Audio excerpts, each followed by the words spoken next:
All right. Well, it seems as if Jermall Charlo might be in some trouble, according to Boxing Scene, as he is a suspect in an aggravated assault case in his hometown of Missouri City, Texas. Let's talk about that and the media's response to allegations in this video.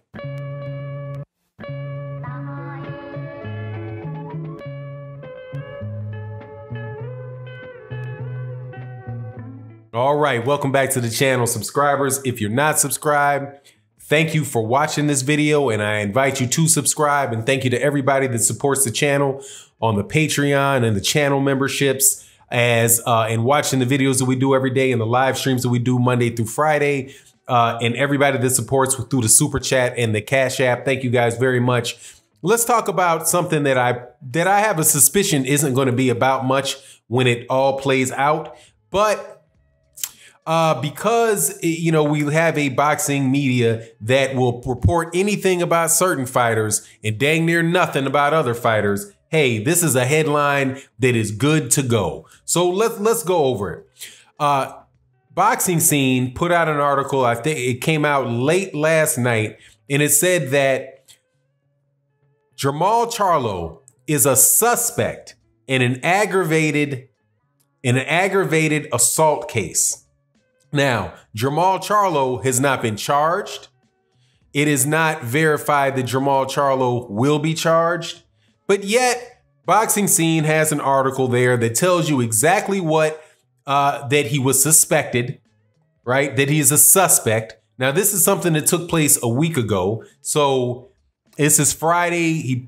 It happened last Saturday. So it happened 6 days ago. He's a suspect. No charges have been filed. So as far as we know, Jermall Charlo has not been charged with a crime and is just a potential that he may be charged with a crime. Okay. Now, what is the crime? The crime, according to the Boxing Scene article, I'm not barred in Texas, so I'm not going to try to tell you what the laws in Texas are. However, what they put in the article is that this type of charge is usually leveled against somebody in an instance where there has been some type of bodily harm done to somebody. For example, they've been hit and a facial bone requires surgery, or, you know, somebody loses an eye, something like that. Something where serious bodily harm resulted from a physical altercation, right? So that's what it is. Now, the penalties for it can be up to 20 years in prison and a maximum $10,000 fine. Okay. Now, if you're familiar with with Boxing Scene and these type of articles, same things. And I know that this came out from TMZ, so they're reporting something that originally came from TMZ. I'm sure TMZ did whatever research. Sometimes they're on, sometimes they're not on, whatever the case is. That's all we know. We don't know what happened, if Jermall Charlo was just there and something happened on his property, right? We don't know if it was some situation where somebody tried to hit him and he defended himself. We just don't know anything about it, really, other than the fact that, you know, that he is suspected to have been involved. Now, why would I think that this is kind of funny, right? The reason that I think it is funny is because there are a lot of accusations that go around about boxers, and you do not hear the press, the boxing media push very heavily on these things at all, right? But yet, when a guy is just suspected of something, the name gets put out there, okay?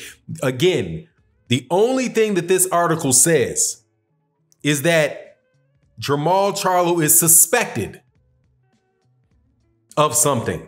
Now, where have we heard that also in the boxing world recently?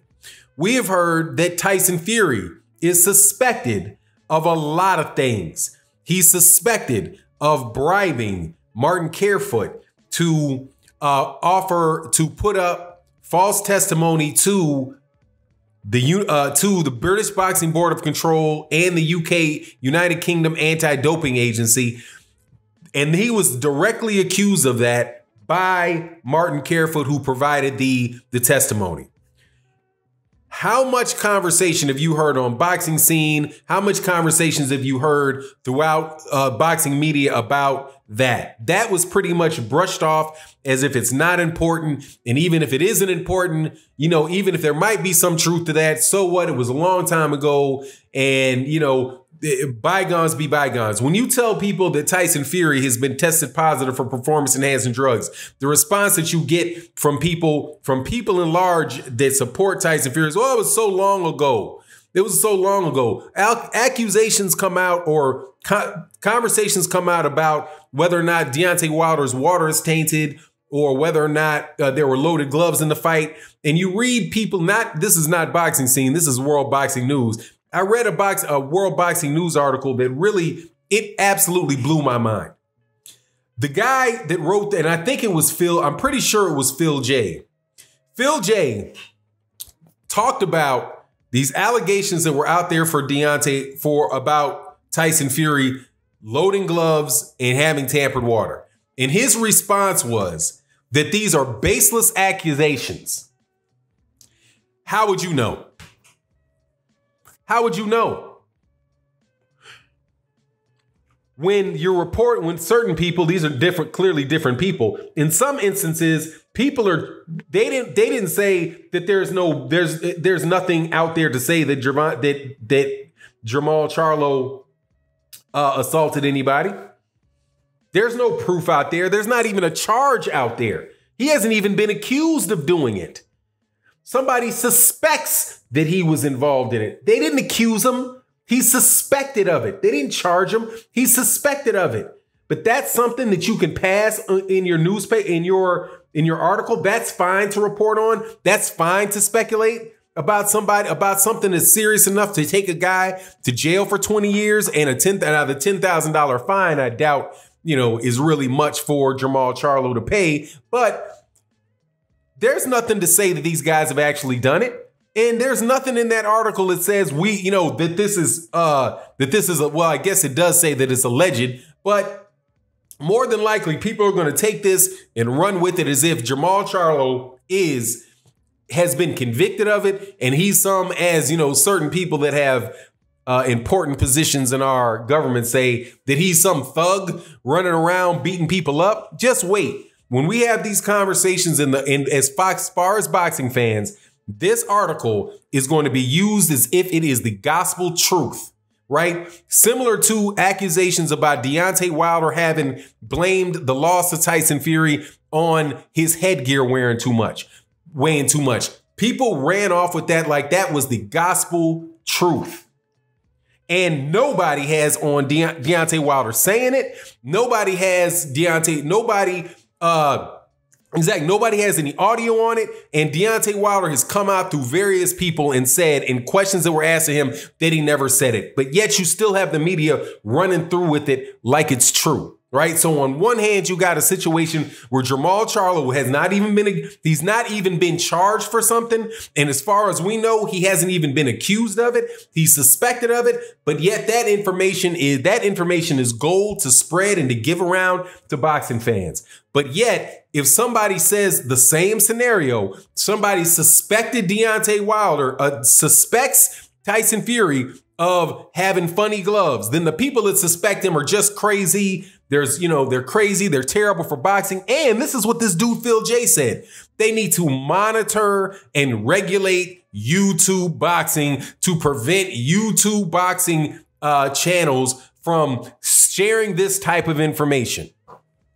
Well, how about we ban Boxing Scene for spreading information about guys being suspected of aggravated assault, where you have no proof whatsoever that he did it. There isn't any, and they said they called the police department and the police department didn't give him any information. Said, we're not commenting on it. They talked to Tim Smith from the PBC and the PBC said, hey, it's an ongoing situation. We're not going to comment on it. It's a legal matter. I'm not going to comment on it. So he got 2 no comments and they ran with it in a way where people are going to wake up in the morning or read this and and draw conclusions and convict, by the way, convict Jermall Charlo in the court of public opinion. But yet, when other people suspect Deontay Wilder, suspect Tyson Fury or something, oh, then it's time to change. Now we got to call YouTube and the CEO of YouTube and make sure that the fake news boxing channels don't have an opportunity to tell people that these things are out there. So what I say is, hey, what's good for the goose is good for the gander, man. Okay, if you're gonna run around and say and speculate on whether or not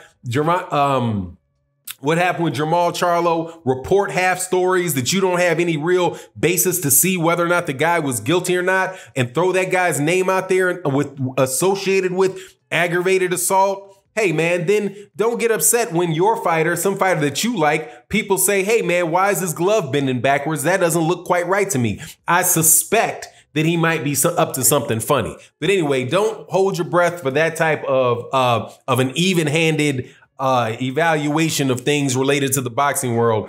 Anyway, you let me know what you think in the comment section. With that, I'm out. Peace.